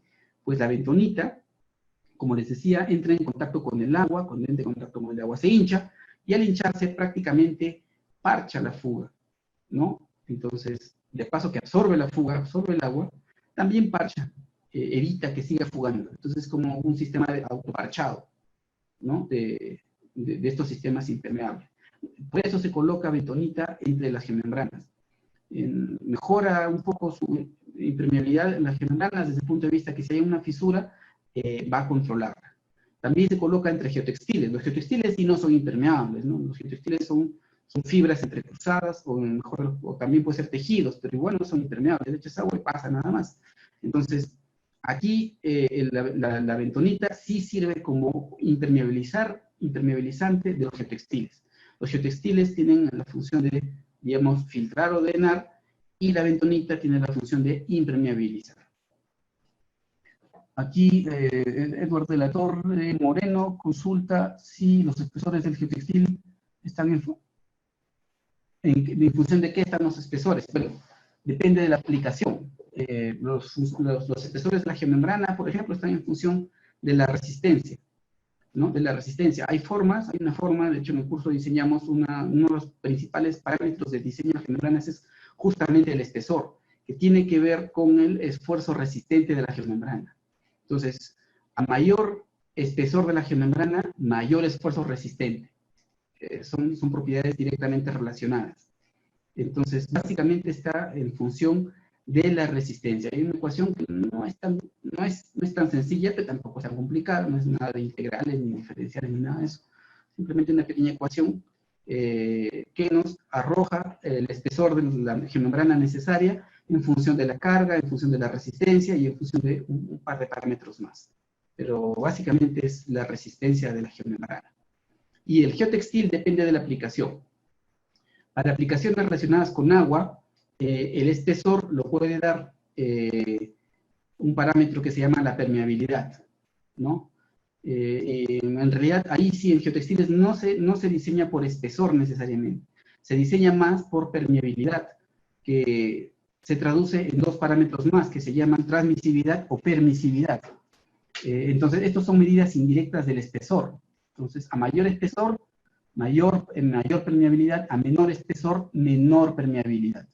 Entonces, en aplicaciones relacionadas a temas hidráulicos o temas de agua, los espesores están relacionados con la permeabilidad, ¿no? Con la permeabilidad que necesitemos. Si necesitamos drenar harta agua, que ese espesor que esta permeabilidad sea alta para drenar más cantidades de agua, filtrar más cantidades de agua, pues vamos a tener que construir geosintéticos o geotextiles, en este caso, con un mayor espesor.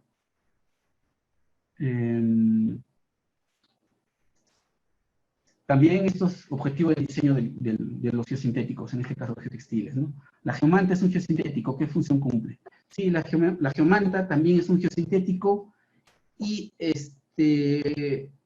básicamente la geomanta es una geomembrana a pequeña escala, no es una geomembrana más delgadita, no soporta esfuerzos como la geomembrana, y sirve para impermeabilizar algunas cosas, no resiste esfuerzos, pues espesores altos como la geomembrana ni una por el estilo, no es más delgadita, sirve para impermeabilizar tanto como para proteger superficialmente, para tapar algo, como también subterráneamente, pero como les digo, a espesores muy, muy, muy pequeños, no soporta pues espesores grandes de material.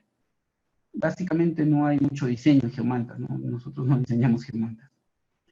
Otra consulta, María Oriones dice, las geomembranas para pozas de recojo de agua es necesario revestir para controlar el deterioro por agentes externos. Se recomienda.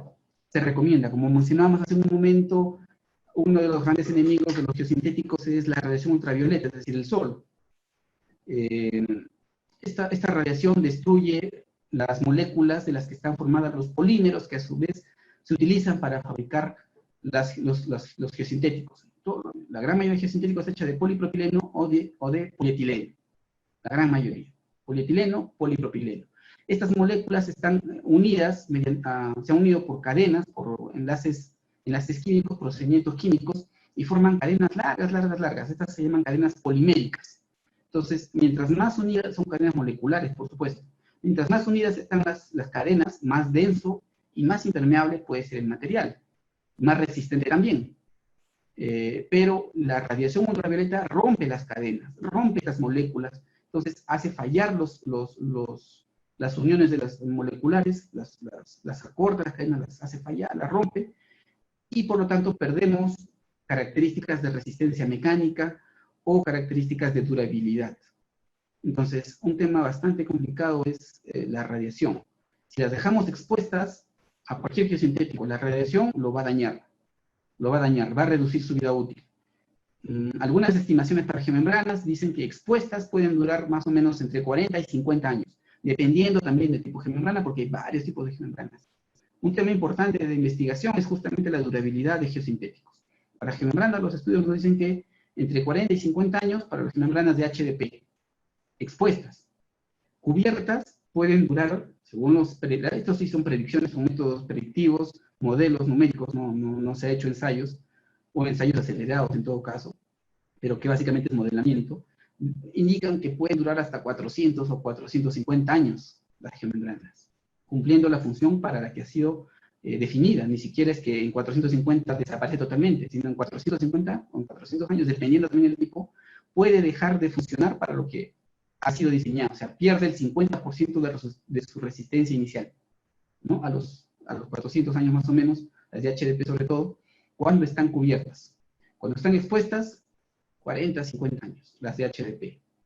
Entonces, sí hay recomendaciones para tratar de cubrir las geomembranas con algún tipo de material, ¿no? En el curso también vemos el tema del diseño del material de cobertura de las geomembranas. Se calcula también.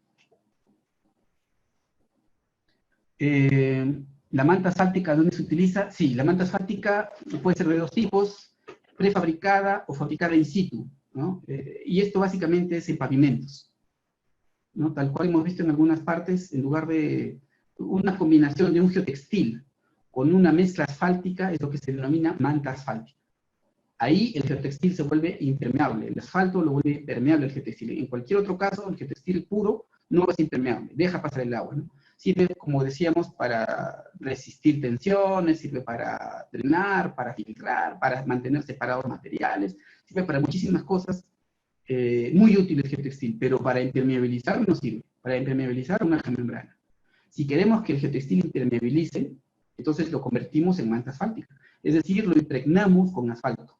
Y como decía, puede ser in situ, fabricado en campo, en el sitio, o desde fábrica, también vienen mantas asfálticas prefabricadas, ¿no? Y sirve para pavimentos, pero también para impermeabilizar ciertas superficies que necesitan la flexibilidad del geotextil. La geomembrana pues no es tan flexible, ¿no? Sobre todo si es de HDP. La de PVC sí es muy flexible, pero también puede ser, por ejemplo, para revestir algún tipo de reservorio, ¿no? Puede servir para eso. Y para pavimentos. En este caso puedo indicar materiales para revestir. Entiendo materiales, pues básicamente mezcla asfáltica, un asfalto. Con eso se reviste o se impermeabiliza a un geotextil. Tema de investigación,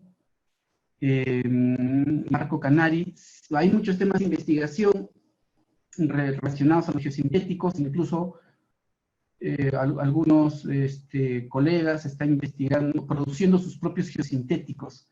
Aquí en Cajamarca hay una experiencia, ya, bueno, no son geosintéticos, sino son una especie de, él ha puesto bioceldas, que son parecidos a las biomantas, pero con forma de celdas, ¿no? En forma de geoceldas, pero con materiales biodegradables. Entonces ahí, por ejemplo, hay un tema de investigación. En el tema de durabilidad de los geosintéticos también, pero este es un tema complicado, porque hay que tener laboratorios a la mano. Otro tema de investigación puede ser, en general, en muchas regiones del país, pues, ya se están introduciendo geosintéticos, sobre todo geomallas y geotextiles en los pavimentos, en las carreteras no pavimentadas y también pavimentadas. Entonces, una investigación hecha en Estados Unidos indicaba que debido a las metodologías de instalación, a las metodologías constructivas, un geosintético perdía el 50% de su resistencia solo después de ser instalado, ¿no? Esto es, por ejemplo, en condiciones de pésima instalación, ¿no? Aquí en el país, que yo sepa, no se ha hecho ninguna investigación en temas de, digamos, de cuál es la forma adecuada, o bueno, analizar si se ha instalado adecuadamente un geosintético. Por ejemplo, en una carretera. Carreteras hay muchas carreteras. Si ustedes tienen cuidado, en alguna carretera que estén construyendo, pues se van a dar cuenta que muchas ya tienen ahí su geotextil con su geomalla. Estos, de hecho, que vienen juntos siempre. Entonces, ahí, por ejemplo, un tema de investigación, se podría ahí exhumar una parte o una sección de la carretera para ver después de cuánto tiempo, cuánta resistencia ha perdido este material, ¿no? Por lo general se espera que al momento de instalarse, después de instalarse, pues más o menos se mantenga el 90% de la resistencia, porque el mismo acto de instalar daña un poco el material. Es cierto que lo daña, pero se espera que dañe el 10%, el 90% debe quedar todavía ahí, de resistencia por lo menos. Entonces, ahí hay bastante, se puede hacer investigación en ese tipo de cosas, ¿no? Bueno, creo que no hay más preguntas. Los finos pueden impermeabilizar a los geosintéticos. Los finos lo que hacen es colmatar los geosintéticos. De material fino estamos hablando de materiales tipo limos, tipo arcillas. Estos materiales pueden ser arrastrados por el agua y pueden entrar, por ejemplo, a colmatar drenes. Entonces, lo que necesitamos ahí es que, por ejemplo, un geotextil que está funcionando como drenaje o como filtro, puede funcionar un geotextil de ambas formas, drenaje o filtro, necesita estar disponible o libre para que por ahí pueda circular el agua, ya sea perpendicularmente con el filtro o dentro del geosintético, dentro del geotextil, paralelamente en su plano, dentro de su plano, cuando es drenaje. Entonces necesitamos que el geosintético pues, esté libre para que pueda transmitir el agua. Y los finos lo que hacen es colmatarlo, lo tapan, lo sellan, básicamente, como dices, lo impermeabilizan para términos prácticos. Entonces el agua ya no va a drenar por ahí, el agua ya no va a filtrar por ahí. Eso significa que el geotextil va a dejar de cumplir la función para la que fue prevista. De hecho, uno de los enfoques del diseño para filtración y drenaje, para aplicaciones de filtración y drenaje, se compone de tres partes, básicamente, los enfoques. La primera parte del enfoque es que se deje pasar suficiente agua, ¿no? Pues estamos hablando de filtración y drenaje, necesariamente son aplicaciones relacionadas con el agua. Entonces, el primer enfoque, el primer punto de vista es que tiene que dejar pasar el agua. ¿Cuánta agua? La suficiente. Depende de cuánta agua se produzca. Eso se analiza, se calcula y se prevé cuánta agua va a pasar. Entonces, tiene que dejar pasar la suficiente cantidad de agua que se produzca en el sistema. Segunda, tiene que retener los óleos, porque si no retiene los óleos, se puede producir tubificación o puede provocarse colmatación de la estructura aguas abajo. Eso cuando funcione como filtro. Cuando funcione como drenaje, también tiene que cumplir con la función de evitar retener los sólidos adecuados para que no se arrastren. Y la tercera consideración es que tiene que durar toda la vida útil de la estructura. O sea, evitar una colmatación de un material tipo geotextil es imposible. El geotextil se va a colmatar. De todas formas se va a colmatar. La cosa es, ¿se va a colmatar mucho o se va a colmatar poco? Entonces, el objetivo de diseño es determinar el geotextil de acuerdo a sus aberturas para ver que se colmate lo mínimo necesario de tal forma que pueda seguir cumpliendo su función. Por más colmatado que esté, o sea, se colmata un poco, pero de todas formas sigue cumpliendo su función, sigue drenando, sigue filtrando. Entonces, eso se diseña. El objetivo de diseño para este caso es justamente eso. Y también tenemos en cuenta que hay métodos de ensayo. Los métodos de ensayo por lo general son ASTM. Durante el curso realizamos en el módulo 3 todos los métodos de ensayo que hay aplicables a a los geosintéticos principales. Estamos hablando de geomembranas, geotextiles, geomallas, georredes, geoceltes. Estos geosintéticos son los que vamos a tratar en el curso. Cada uno con sus propiedades, según ASTM o ISO, pero la mayoría son ASTMs. Por ejemplo, espesor, tamaño de abertura aparente, también resistencia al recorte, resistencia a la tensión, resistencia al reventado, al punzonado, etcétera, resistencias hidráulicas, resistencia de colmatación, etcétera, etcétera. Varias propiedades que están involucradas en el diseño. Después, estas propiedades las utilizamos para diseñar. Entonces, no tenemos laboratorio, es correcto, pero tenemos muchos videos donde estamos mostrando cómo se realizan los ensayos. Entonces, se entienden muy sencillamente estos ensayos y su forma de realizarlos, ¿no? Entonces, para responder a Josep, sí, los finos pueden impermeabilizar, los geosintéticos pueden colmatarlos, pueden evitar que cumpla su función. Pero para eso se diseña. Hay que prever eso y diseñarlo. Fecha de inicio del curso, estamos iniciando el siguiente sábado. Con una introducción a los geosintéticos. En el primer módulo vamos a ver los principales geosintéticos, cómo se fabrican, de qué material están fabricados, y varios otros contenidos, ¿no? Cuáles son los materiales, los polímeros sobre todo, y los tipos de geosintéticos también. En la segunda parte vamos a ver las funciones que cumplen. En la tercera vemos ensayos de laboratorio, sobre todo los ASTMs. En la cuarta parte vemos diseño, que es el fuerte del curso. Este curso sí les advierto que es un curso de diseño, no es un curso constructivo.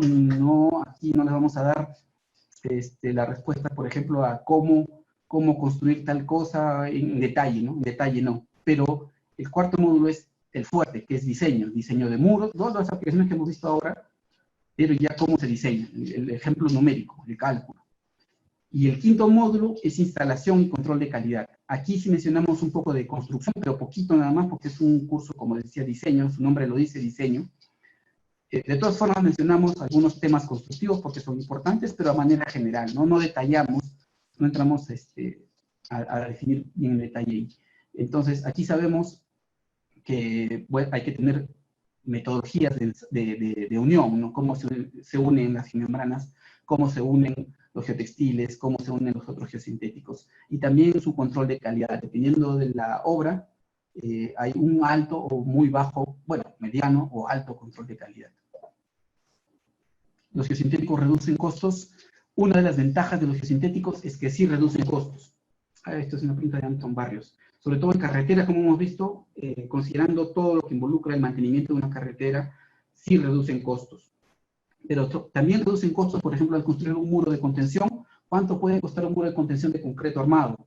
Te cuesta el metro cúbico de concreto, las varillas de acero, te cuesta el tiempo de construcción, la mano de obra y todo lo demás que tiene que ser más o menos capacitada. Y el tiempo en el que está listo por más que le ponga uno acelerante a fragua, pues tiene que esperar un cierto tiempo. ¿Cuánto pues puede costar construir un muro de contención con materiales geosintéticos, básicamente geotextil o geomalla? Pues lo que cuesta la geomalla, básicamente, y un material seleccionado, un suelo seleccionado.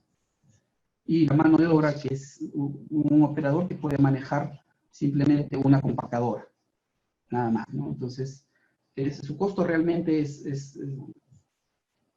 por lo general siempre trae ahorros a las obras. En largo plazo, si vemos toda la obra, reduce costo. No siempre, A veces hay ocasiones en que los geosintéticos cuestan, pues no son materiales baratos tampoco, no son materiales gratis, tienen su costo.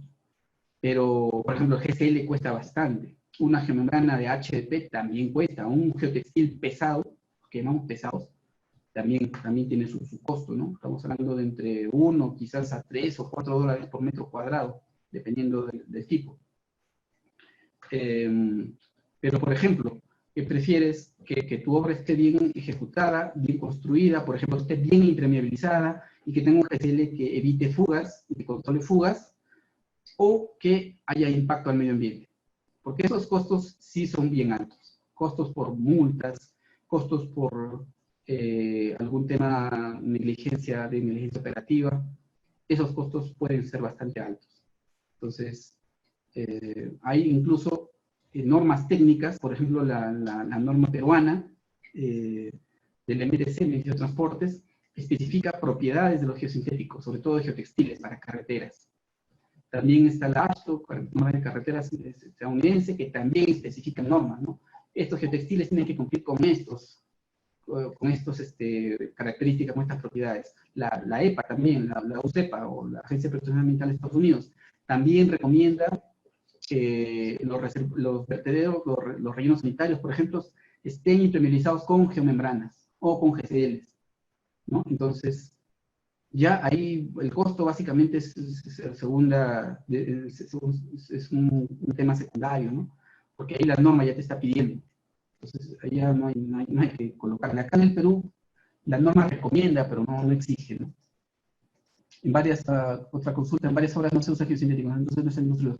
Depende. Los geosintéticos reemplazan a la metodología tradicional. Entonces, por ejemplo, hay muchas ventajas que tienen los geosintéticos. El costo es una, la rapidez de construcción, la forma de construcción.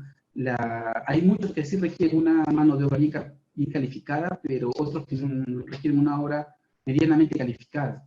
Entonces, hay obras caprichosas, formas complicadas, por ejemplo, que antes no se podían hacer y con geosintéticos fácilmente se pueden hacer, ¿no? Entonces, no es que estén mal construidos, sino que puedes estar gastando más con materiales tradicionales o convencionales que si usaras con geosintéticos. De todas formas pueden funcionar, ¿no? Pero ¿cuánto has gastado para construirlo? ¿No? Entonces, por eso en cada caso hay que evaluar. De todas formas hay que hacer un análisis costo-beneficio. Yo le pongo un geosintético, pero ¿paga al final la obra o mejor lo dejo con concreto nada más, concreto armado? De repente me sale más barato todavía. O sea, en términos generales sí se puede lograr un ahorro, pero hay que analizar los costos, hay que analizar las alternativas, ¿no? Entonces sí es una pregunta interesante. Como les decía sobre la norma, hay una norma estadounidense, pero se aplica para Estados Unidos. También hay una norma peruana, pero la norma peruana da recomendaciones si es que usamos geosintéticos. Si es que vas a usar geotextiles, el geotextil que uses va a cumplir con esto. Y si no usas geotextiles, pues está la forma tradicional, ¿no? Tu DREN tradicional, por ejemplo, donde el DREN puede tener de repente mayores dimensiones, ¿no? Entonces, con geotextil, pues te aseguras que de repente el DREN funcione tiene una duración más larga y por lo tanto de repente puede reducir un poco sus dimensiones. Entonces, en el Perú no hay una norma obligatoria, eso es más de Estados Unidos, y las normas europeas, sobre todo las alemanas, son más exigentes incluso. Por ejemplo, dan dimensiones mínimas para geomembranas, ¿no? Dan geomembrana, el espesor mínimo de una geomembrana para rellenos sanitarios es de 2 milímetros. En Estados Unidos dice que el mínimo es de 1.5. Acá en el Perú, no. Acá en el Perú asumen como recomendación, pero lo que te dice es que tú impermeabiliza. Puedes impermeabilizar con, por ejemplo, arcilla, ponle arcilla. O también puedes impermeabilizar con geomembrana. Y la recomendación es que, bueno, mínimo utilices 1.5 milímetros de espesor, ¿no?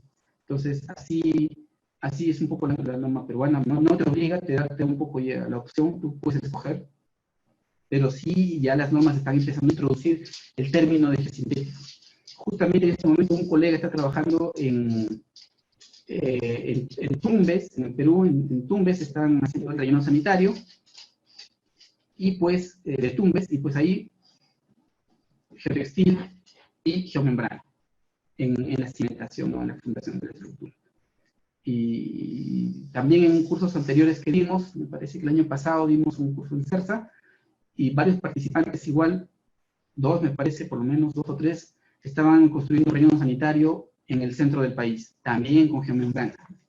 Entonces, ya digamos, la tendencia es a usar geosintéticos, en reemplazar un poco los tradicionales materiales, donde se pueda analizar el costo, y si paga, pues los materiales técnicamente, si paga económicamente, pero también puede pagar de repente desde el punto de vista de que te ahorras tiempo, ¿no? Y más rápido con geosintéticos. Entonces, al final es un ahorro en tiempo y dinero. Entonces, sí, también hay varias normas que te pueden decir, sobre todo las del Ministerio de Transportes, del MINAM también, y las de Minas también te recomiendan, sobre todo para minería, ¿no? Te recomiendan impermeabilizarte algunas normas para impermeabilizar rellenos o relaveras o pozas de lixiviación. Incluso te dicen que tienes que tener pues 2 o más sistemas de impermeabilización, 2 geomembranas, 3 geomembranas y cosas así en la fundación. Aunque en mi caso, la que yo conozco es el caso de Yanacocha, y pues Yanacocha se rige con normas estadounidenses. Entonces, bueno, también con normas peruanas, ¿no? Pero por lo general la norma estadounidense es más exigente. Entonces siempre se evalúa cuál de las dos es la más exigente, que por lo general es la norteamericana, y pues se cumple con las más exigentes de todas formas. Entonces, por eso conocemos un poco más la norma estadounidense. Acá la norma peruana, en referencia. Ok. No hay más preguntas. Bueno, entonces yo les agradezco por su participación. Espero que podamos llevar el curso con algunos de ustedes, si no es que con todos, ojalá pueda ser con todos y más. El curso de CERSA que inicia el sábado. No se preocupen si tienen problemas, pueden conversar con la gente de administración para que les dé alguna solución por el horario. Igual los videos se quedan grabados en el aula virtual de CERSA y ustedes pueden consultarlos si no pueden asistir a la clase. Creo que hay un porcentaje mínimo de clases. Esperamos llevar este curso muy, muy interesante. Y esta vez vamos a dejar trabajos encargados, grupales, sobre todo para que el tema sea también un poco dinámico, ¿no? También vamos a estar esperando consultas como las de ahora, pero sobre todo consultas de audio, para que el alumno pueda relacionarse también con todos nosotros. Entonces, son metodologías de cálculo también que vamos a ver a detalle. Una cosa más, compartir, supongo que se refiere a estos archivos, a esta presentación. Entiendo que esta presentación está colocada en el webinar. En todo caso, la pueden solicitar al área administrativa de CERSA, ¿no? Sin problema, yo se las he pasado a ellos para que la puedan compartir. Entonces, sin más, gracias por su participación y espero verlos en el curso.